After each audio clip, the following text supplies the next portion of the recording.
Locked On Grizzlies podcast. A little over a year since the 2020 draft, the Memphis Grizzlies truly are benefiting from what, in my opinion, was the best draft haul from that draft. Not only how that draft class is helping the Grizzlies when they need it most on the court, but how the play of Desmond Bane, Xavier Tillman, and Killian Tillie right now could impact roster decisions in the short and long-term future. Plus a preview of the Grizzlies game tonight against the Portland Trailblazers out on the West Coast. That and much more on this edition of the Locked On Grizzlies podcast. Let's go! You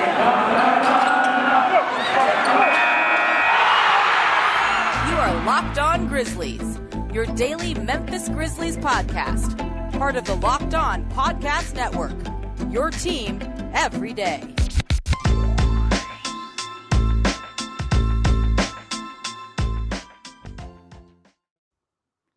It's a pleasure to be with you. My name's Shawn Coleman, credentialed media member with the Grizzlies. Have been hosting the Locked On Grizzlies podcast now for nearly 2 years, covering the Grizzlies for over 4 years, right for them over the Grizzly Bear Blues, and of course your host here at Locked On Grizzlies, your Grizzlies every day. Make sure you check out the podcast, free on all platforms: Spotify, Stitcher, Apple Podcasts, Google Podcasts, the Odyssey app. Wherever you choose to listen to podcasts, that's where we'll be. And listen, review, and subscribe.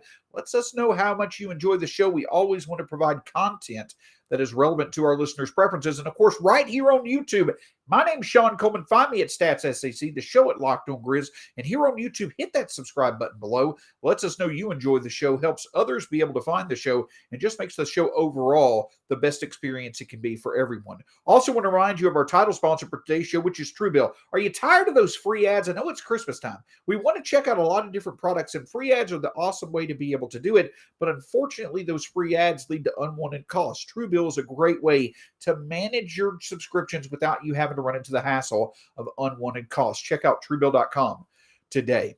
So the Memphis Grizzlies obviously have been on an outstanding run as of late. Now 7-1 without Ja Morant. And the thing about it is that the Grizzlies have been able to do it once again, as I mentioned yesterday, basically through a three-step process.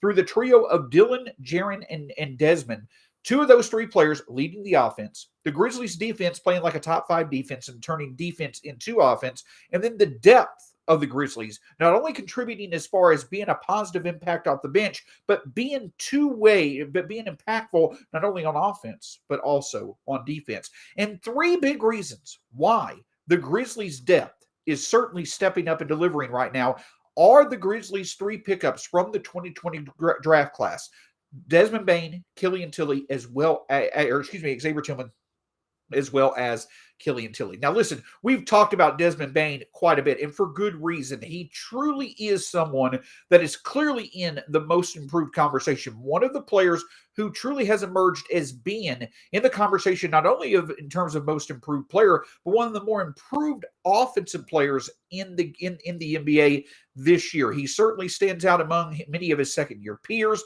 His overall improvement as a scorer, as a defender, as a three-level resourceful scorer has stood out, and every bit of it has been needed to complement Ja Morant when the offense was what was leading the Grizzlies earlier this year, but also stepping up as a go-to scorer in the absence of Ja Morant, supported by the Grizzlies defense. So it goes without saying, Desmond Bane arguably is the biggest steal of the 2020 draft, and the Grizzlies consistently benefit from that night in and night out. But it's not just Desmond Bane right now that is stepping up from that draft class. With Brandon Clark out, with Steven Adams having, been sore, and he's missed a couple of games or stretches of games. Jaren Jackson Jr. has been sore as well.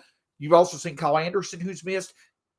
Xavier Tillman, who has been out of the rotation for much of the year, has stepped up once again, and over the past 2 weeks, reminded many of just how valuable of a player he can be. Now, his overall scoring rates, his overall counting statistic rates are not where they were last year. You're not getting as much clear, eye-opening play from Xavier Tillman in terms of his shooting, in terms of his passing. Overall, he certainly has taken a bit of a step back in terms of the production of his counting statistics. But with each and every game that he plays, we get a reminder once again of the main thing that stands out about Xavier Tillman is the consistent source of positive value that he is. He very rarely makes a play of negative value. His intelligence, his team defense, his ability to guard on the perimeter as well as in the paint, the ability to be able to cause deflection, steals, and also an improved awareness of how to be a scorer inside, I feel, that has certainly stepped up about his game. And he's been someone who now, going from not being in the rotation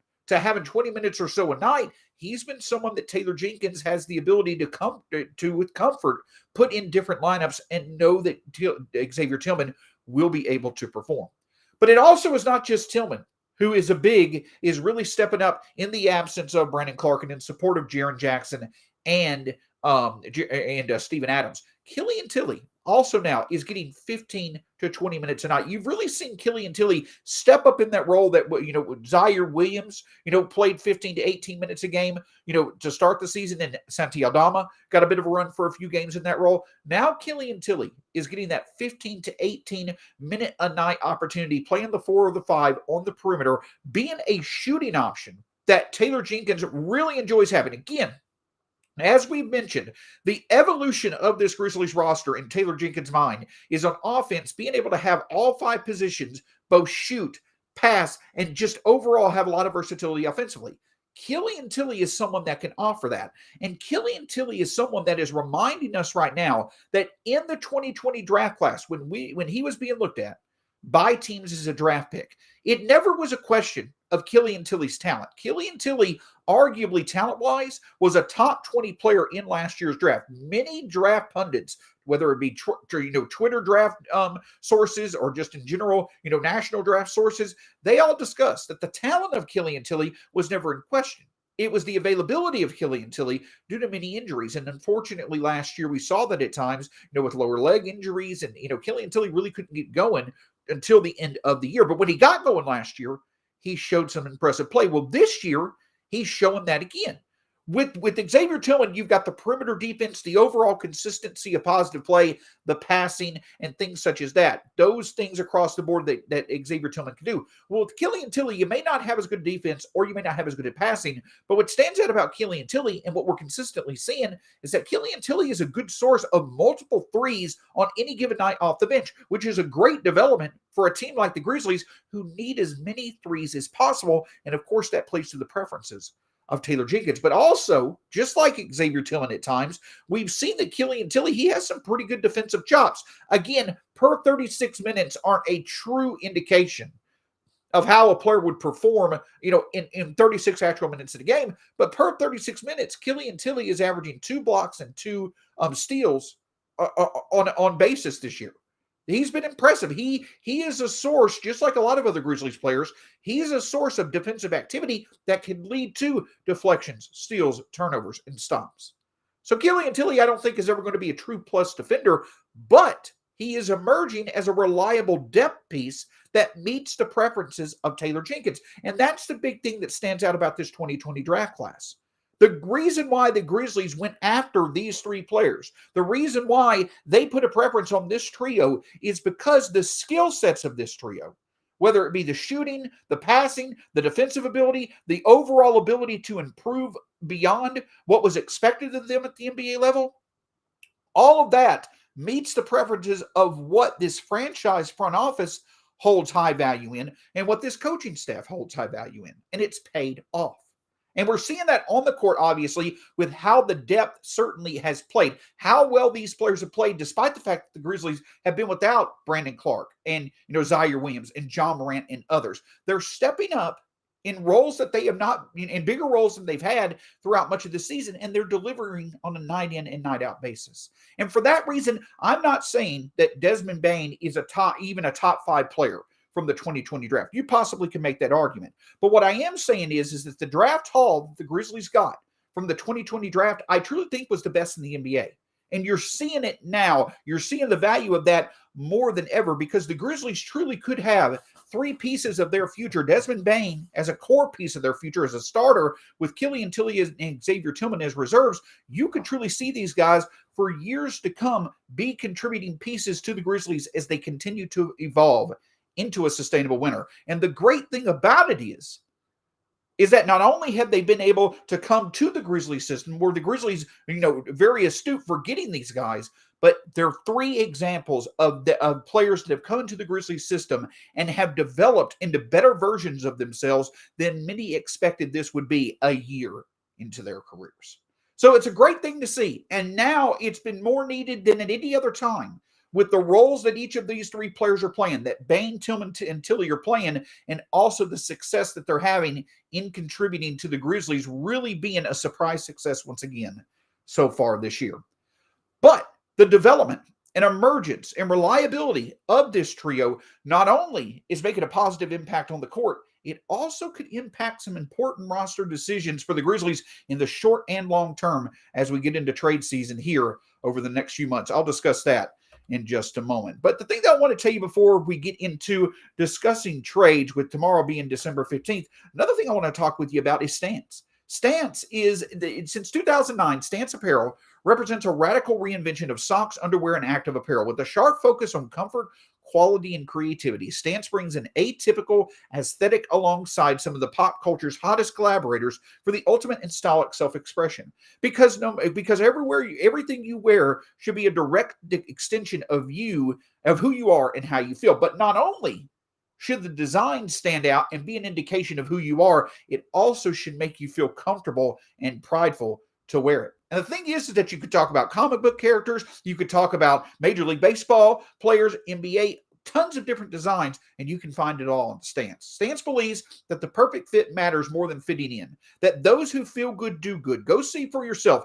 Register for an account at stance.com and get 15% off your first purchase. Use the promo code LOCKEDON at checkout to apply. Enjoy the color and comfort of a life less ordinary with Stance.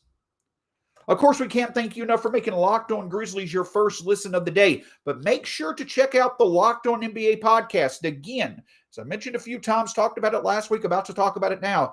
Today is December 15th, the day when many more NBA talents could be eligible to be discussed in trades than previously could have. And as we've seen, it does seem like there's some rumblings that we could get a bit of an earlier start to this trade season than we normally would most years. It'll be very interesting to see. For all this latest news and rumors, check out the Locked On NBA podcast as your second listen of the day after you check out Locked On Grizzlies. So earlier today, speaking of, how the Grizzlies' current success and how their roster could potentially, over the next few weeks and months, start to make the Grizzlies look at, what makes sense as potentially being active during this trade deadline.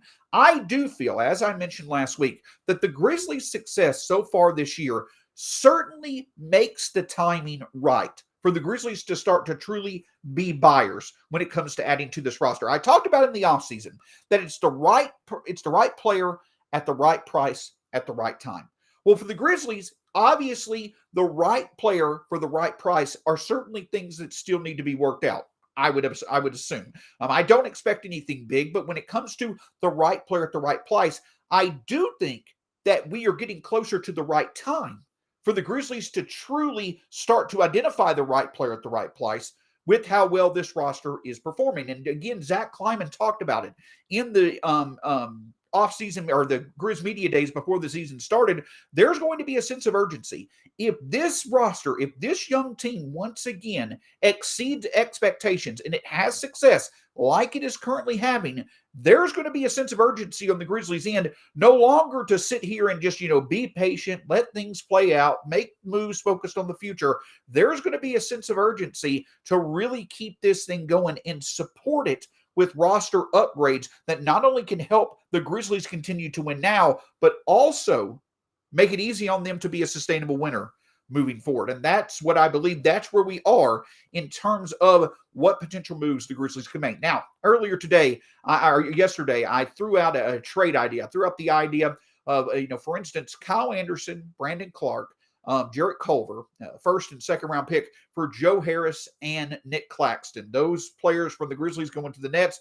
Joe Harris and Nick Claxton coming to the Grizzlies. It was not well received, and I understand why. It makes perfect sense. But the reason why I, for instance, threw that specific trade out there is because, again, we're talking about the right player at the right price, but we're getting an idea that right now is the right time to start being buyers and start to do what needs to be done to make value moves for this roster that can help support the young core that the Grizzlies have in place. I believe if you look at the Grizzlies roster right now, you can easily separate the 15 players on the Grizzlies roster into three groups. You've got your core four. You've got the foundation, the four pillars of the Grizzlies' future as of right now. Ja, Desmond, Dillon, and Jaren. Now, I'm not saying that none of those players could eventually be traded. They could in the right deal. But those players are players that you control for multiple years beyond this year. And obviously those four players are the most impactful, most influential to the Grizzlies' success. So that's the foundation for the future. The other group is the players that the Grizzlies had the ability to control in terms of their, in terms of the Grizzlies, them playing for the Grizzlies past this year. There are 7 players that the Grizzlies can keep on this roster that are more in supporting roles, that are still young, still looking to develop, or the Grizzlies just simply have a multiple year contract with them, and though they may not necessarily be a part of the future, they don't have to do anything with them right now to get value out of them. Of course, this is talking about DeAnthony Melton, Brandon Clark, Xavier Tillman, Santi Aldama, Zaire Williams, Steven Adams, and John Contra. Those 7 players, none of them I really expect to really emerge into being on the level of a Desmond, Dillon, Ja, and Jaren, but those are the supporting players. And again, each of those players are on multiple year contracts where the Grizzlies are simply fine keeping them beyond this year to be a part of the rotation moving forward. But that leaves 4 players who the Grizzlies have on expiring contracts right now: Kyle Anderson, Tyus Jones, Sam Merrill, and Jarrett Culver. Now, when it comes to how well the Grizzlies are playing, there's no doubt that Kyle Anderson and Tyus Jones are very solid contributors right now to the Grizzlies' success. That goes without saying. And if the Grizzlies continue to win, there should be value placed on if the Grizzlies continue to win at the rate that they are, and Kyle Anderson and Tyus Jones continue to play significant to solid roles in the Grizzlies' success, keeping the band together, making the most of this season, there certainly is value in that. That outcome, there's nothing negative about that.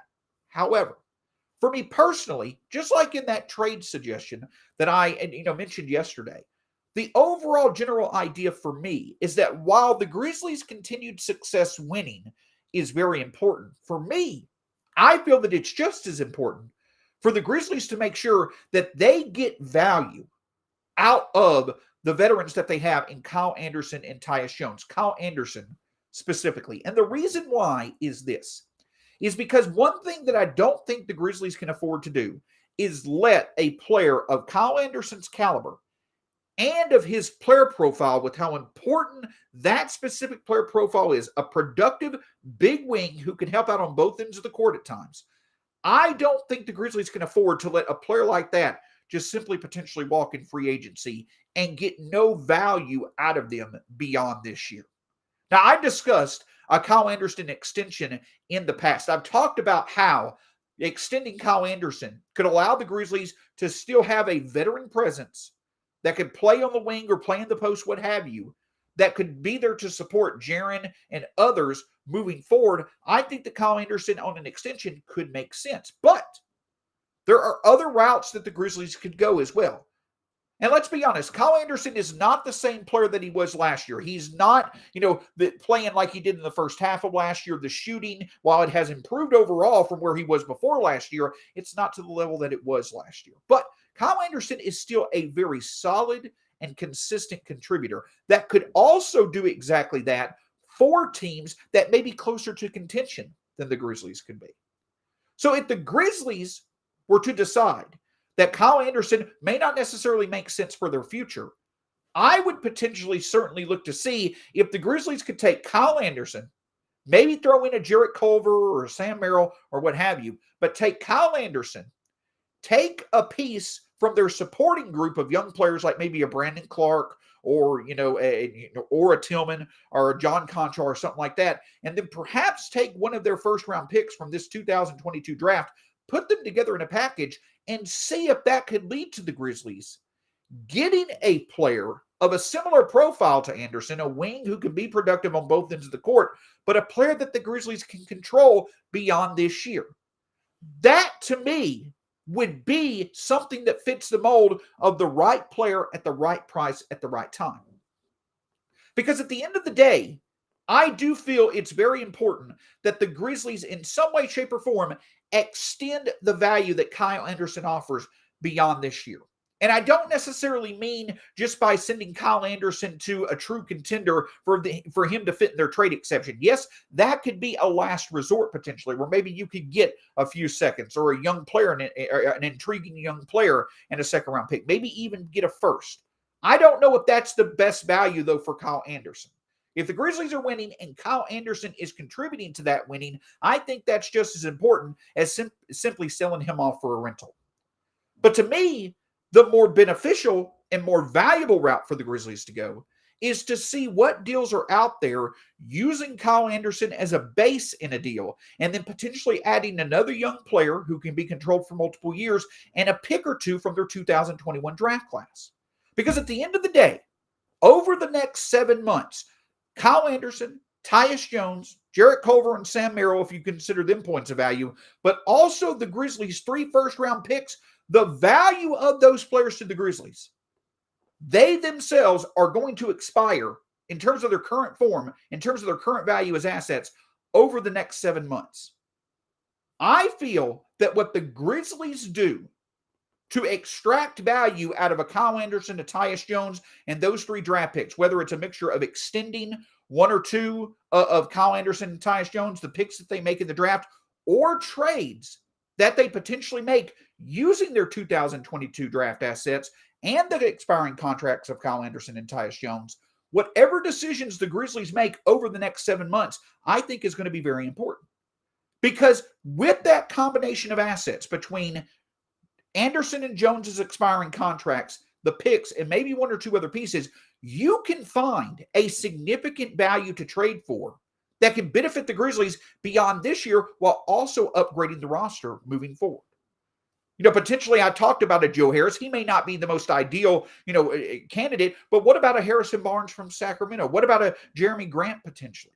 If we want to go bigger, what about a Pascal Siakam? I don't know if any of those deals are possible, but it's certainly worth having the discussions while the Grizzlies have expiring contracts in Anderson and Jones, but also assets in the 2022 draft. So the timing for a significant move for the Grizzlies to make, not an all-in move, but at the very least, a move that will allow for the Grizzlies to find an upgrade for their roster that they can control beyond this year. I think the Grizzlies have a package in terms of using their expiring contracts, maybe one of their young players that they can control for multiple years, and some combination of picks in the 2022 draft. I think you could put a package together that could attract a team to be able to give the Grizzlies a good veteran player who would be an upgrade to their team now into the future and would allow for the Grizzlies to have used Kyle Anderson and other assets in a very good way to find value for their roster beyond this year. And if the Grizzlies can't find that, at the very least, I would certainly look to extend Kyle Anderson. But this trade season, I think that the biggest focus to me when it comes to the Grizzlies, what are they going to do with Kyle Anderson? Can they potentially use Kyle Anderson as a way to find a veteran upgrade that can help the team now into the future by using Kyle Anderson in a trade package to go get that type of player? That's going to be a hard player to find, certainly. And I don't think the Grizzlies yet are in a position where you overpay for that type of player. But if the right deal's out there, if I were the Grizzlies, I'd certainly make every effort to explore how likely that deal is. And if at the end it's just not there, don't overpay. Don't do a deal just to do a deal. Simply extend Kyle Anderson.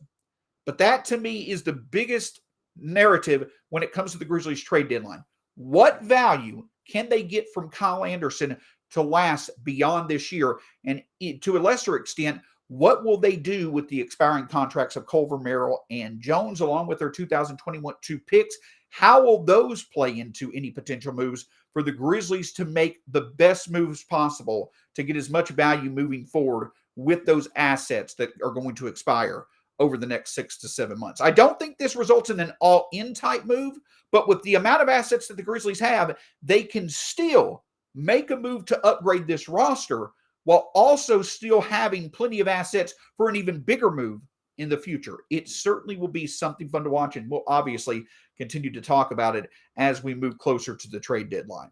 But for right now, the Grizzlies' focus obviously is continuing to play very solid basketball. As I mentioned on Monday's show, the key for the Grizzlies moving forward is to get as many wins as possible over the next week before they run into a very tough part of the schedule at the end of December and obviously leading to the end of January. We'll discuss that in just a moment. But of course, as I mentioned, the one thing about the 2020 draft class and the one thing about the Grizzlies roster in general is it's great to have options. Taylor Jenkins has so many options that he potentially could utilize in whatever way he wants to be able to benefit the Grizzlies' success. Will you have the ability to do the exact same thing? Now, it's in one form. It's in the form of Built Bar, the protein bar that tastes like a candy bar, a source of health, a source of energy, a source of great taste. Have it in the morning for breakfast, in the afternoon as a snack. But if you go to Built.com right now, you put in the promo code LOCKED15, that's LOCKED15, you'll get 15% off your next order from Built Bar, and it'll make your day even better. Again, go to Built.com, put in the promo code LOCKED15, and get 15% off your next order from Built Bar. Also, we're going to remind you that obviously bowl season is right around the corner when it comes to college football. And also the home stretch of the NFL season is there. So there's plenty to enjoy wagering and betting on when it comes to football. If you're someone that enjoys wagering and betting, obviously betonline.ag is the place to go, the fastest and easiest place for you to bet on all the sports that you love. With the new and updated website, head to betonline.ag via your mobile device or on your computer and simply go to the website, and by putting in the promo code Locked On, you'll get a 50% welcome bonus on your first deposit. Whether it be football, pro or college, whether it be basketball, the NHL, USC, whatever you choose to bet on, betonline.ag is the best place for you to do that. Again, go to betonline.ag, put in the promo code Locked On, and get a 50% welcome bonus on your first deposit. So obviously on tomorrow's edition of the Locked On Grizzlies podcast, we will certainly discuss the Grizzlies game against the Portland Trailblazers and what is really coming together for the Grizzlies beyond their defense, beyond their scoring, and beyond their overall ability to consistently win is the simple fact that the Grizzlies are also doing a very good job of taking care of business against teams once again on the road that we saw them do last year. We'll discuss that and much more on tomorrow's edition of the Locked On Grizzlies podcast. So the Memphis Grizzlies head into Portland tonight. And we all remember the last time the Grizzlies played at Portland. It was the fourth game of the year. The Grizzlies looked very good in the first half of the game, but unfortunately, things just fell off. The defense played very well. The defense was very good. Jaren Jackson Jr. was very good in that first half in the fourth game of the season against Portland, but they simply couldn't get it together. The Grizzlies absolutely got outmanned in the second half. They got outscored by 26 points, and unfortunately, the Grizzlies were not able to pull out a win, and it was the first of many blowout losses that the Grizzlies experienced over the first month of the season. But man, how things have certainly changed for both the Trailblazers and the Grizzlies since then. They're going into today, the Grizzlies are now 17-11, looking at fourth place in the Western Conference, 2.5 games up in the division, while Portland right now is simply fighting for the chance to maybe even make the play-in. Damian Lillard has certainly taken a bit of a step back in terms of his production this year. Obviously, CJ McCollum, though he played very well to begin the year, he unfortunately is out for an extended period of time due to a collapsed lung. Certainly hope he returns to as good a health as possible as soon as possible. But of course, beyond all that, so much turmoil going on with the Portland Trailblazers organization. There's just been a lot of different developments for Portland that have not necessarily been ideal. And unfortunately, it's resulted in one of the more consistent playoff teams over the past half decade in the Western Conference, now just simply fighting for a chance to perhaps even make the play-in. And as a result, the opportunity is here once again for the Grizzlies to get a needed victory against a team that they should beat. That may not make sense with how well matched both the Grizzlies and Portland Trailblazers have been, because since Ja Morant came into the league, Portland with Dame has been one of the Grizzlies' more logical rivals, one of their bigger rivals in terms of two teams kind of being on the same level when it comes to overall talent, but also just some very competitive games. A couple of games in the bubble. You saw some very good games last year.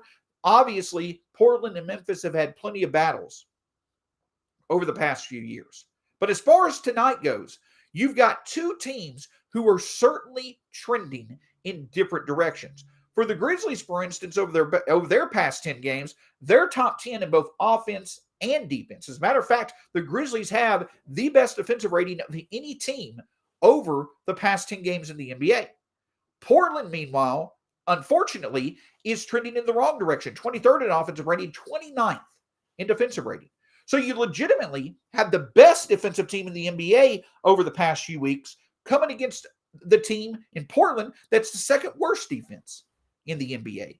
So the Grizzlies are certainly playing like the better team right now, and results certainly do indicate that to be the case. But of course, at the end of the day, you can never count out Portland when they have Damian Lillard. But the other important thing when it comes to the Grizzlies is that they're also, I think, going to have a bit tougher time tonight being able to find success in areas that have been where they've been able to create big advantages. For instance, Portland is the best team in the NBA at limiting opponents' offensive rebounds. The Grizzlies, especially with Steven Adams over the court, have done a very good job of finding advantages through second chance points. That probably is going to be a bit tougher tonight with Jusuf Nurkic and others being able to control the boards a bit better than one might expect. Also, Portland is not that bad when it comes to taking care of the basketball. So the Grizzlies may have a bit tougher time tonight letting steals result in points, though they now set a franchise record for most consecutive games with 10-plus steals. But the biggest thing of all to me tonight, besides simply controlling Damian Lillard, making sure he doesn't have a big game, the two other big factors are that Portland finds a lot of success shooting the three, but also they're last in the NBA in opponents' three-point field goal percentage. To me, this game is lining up very much like the game did last Saturday night against Houston. The Grizzlies, if they're the team that can obviously shoot better from three while also limiting Portland's production from three, that is going to go a long way in benefiting Memphis in being able to win this game. But not only that, Dillon Brooks and others have done a pretty decent job defending Damian Lillard in recent years. The other big thing is you can't let a Norman Powell or an Anthony Simons or a Nasir Little or a Jusuf Nurkic. The big thing also for the Grizzlies is not letting another player step up to have a season best type game to support Lillard. So the Grizzlies certainly are trending in the right direction. They should be favored in this game. This is a game the Grizzlies can win.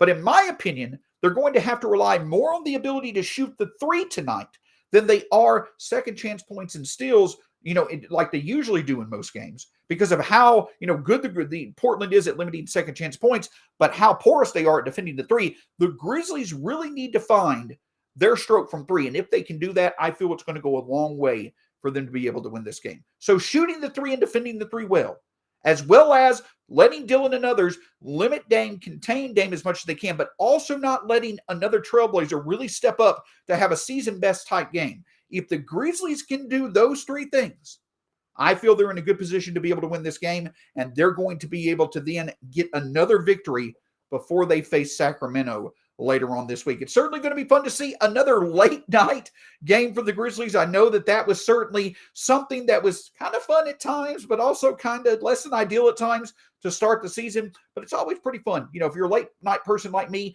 to see the Grizzlies play on the West Coast. Hopefully tonight they'll be able to play well enough to get a victory. It's been a lot of fun, as always, here on the Locked On Grizzlies podcast. Check the show out at Locked On Grizz on Twitter, myself at StatsSAC, the podcast wherever it's available, Spotify, Stitcher, Apple Podcasts, Google Podcasts.